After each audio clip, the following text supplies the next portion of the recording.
The Thief of Always by Clive Barker. Time was. It took the boys an hour to reach the center of town, and there, given that their houses lay in opposite directions, they parted company. They exchanged addresses before they did so, promising to contact each other in a day or two so that they could each support the other's account of the holiday house. It would be difficult to make people believe all that had happened to them, but perhaps they'd have a better chance if two voices told the same tale. "I know what you did back there," Wendell said just before they parted. "You saved my life." "You would have done the same thing for me," Harvey said. Wendell looked doubtful. "I might have wanted to," he said, somewhat abashed, "but I'd have never been very brave." "We escaped together," Harvey said. "I couldn't have done it without you." "Really?" "Really." Wendell brightened with this. "Yeah," he said, "I guess that's right. Well, be seeing ya."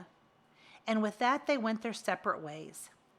It was still several hours before daybreak, and the streets were virtually deserted, so for Harvey it was a long, lonely trudge home. He was tired and a little saddened by his farewell to Wendell, but the thought of the welcome he'd get when he reached his own doorstep put a spring in his heels. Several times he wondered if he'd gone astray because the streets he passed were unfamiliar.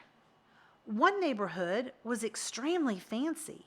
The houses and the cars parked outside were slicker than anything he'd set eyes on. Another was virtually a wasteland, the houses half rubble, the streets strewn with garbage. But his sense of direction served him well. As the east began to pale and the birds in the trees started their twitterings, he rounded the corner of his street. His weary legs broke into a joyful dash and brought him to the step, panting for breath and ready to fall into his parents' arms. He knocked on the door.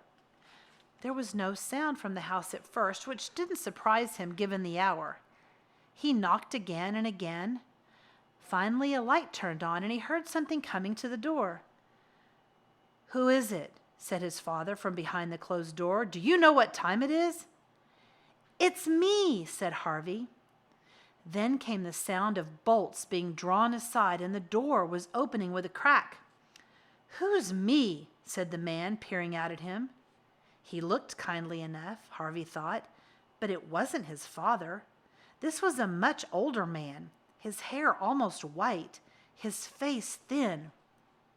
He had a badly trimmed mustache and a furrow of a frown.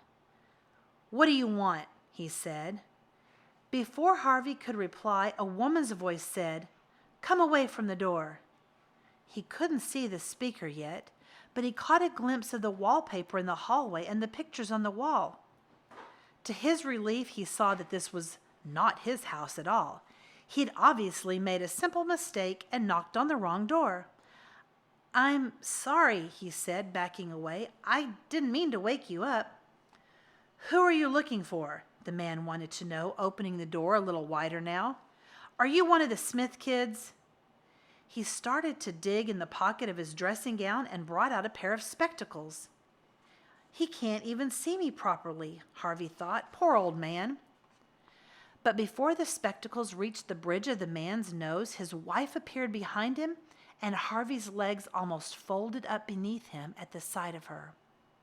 She was old, this woman, her hair almost as colorless as her husband's, and her face even more lined and sorrowful. But Harvey knew that face better than any on earth. It was the first face he had ever loved. It was his mother. "Mom?" he murmured. The woman stopped and stared out through the door at the boy standing on the steps, her eyes filling up with tears. She could barely breathe the next word. "Harvey? Mom! Mom, it is you, isn't it?" By now the man put on his spectacles and peered through them with his eyes wide.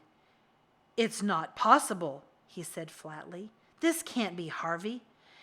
"It's him," said his wife. "It's our Harvey. He's come home." The man shook his head. "After all these years," he said, "he'd be a man by now. He'd be a grown man. This is just a boy. It's him, I tell you." "No," the man replied, angry now. "It's not. It's some prank. Somebody trying to break our hearts as if they're not broken enough." He started to slam the door, but Harvey's mom caught a hold of it. "Look at him," she said. "Look at his clothes. That's what he was wearing the night he left us." "How do you remember?" "You think I don't remember?" "It's 31 years ago," said Harvey's father, still staring at the boy on the step. "This can't be." He faltered as slow recognition spread over his face. "Oh, my Lord," he said, his voice dropping to a hoarse whisper. "It is him, isn't it?" "I told you," the wife replied. "Are you some kind of ghost?" he asked Harvey. "Oh, for goodness sakes," Harvey's mom said. "He's no ghost." She slipped past her husband and out on the step. "I don't know how it's possible, and I don't care," she said, opening her arms to Harvey. "All I know is our little boy's come home to us." Harvey couldn't speak. There were too many tears in his throat and in his nose and in his eyes. All he could do was stumble into his mother's arms. It was wonderful to feel her hands stroke his hair and her fingertips wipe his cheeks. "Oh, Harvey, Harvey, Harvey," she sobbed. "We thought we'd never see you again."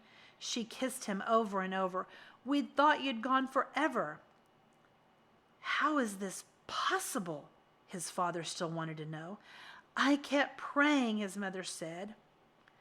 Harvey had another answer, though he didn't voice it. The moment he'd set his eyes on his mother, so changed, so sorrowful, it was instantly clear what a terrible trick Hood's house had played upon them all.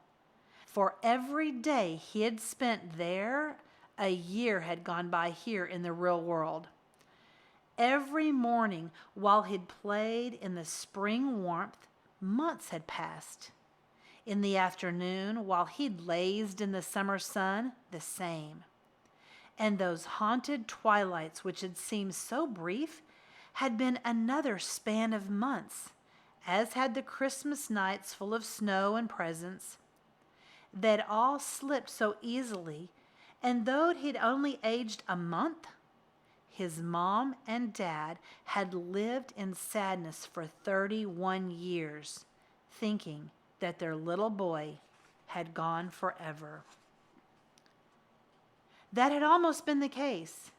If he'd remained in the house of illusion, distracted by its petty pleasures, a whole lifetime would have gone by here in the real world, and his soul would have become Hood's property. He would have joined the fish circling in the lake, and circling and circling. He shuddered at the thought. "You're cold, sweetie," his mother said. "Let's get you inside." He sniffed hard and cleared his tears with the back of his hand. "I'm so tired," he said. "I'll make a bed for you straight away." "No, I want to tell you what happened before I go to sleep," Harvey replied. "It's a long story, 31 years long."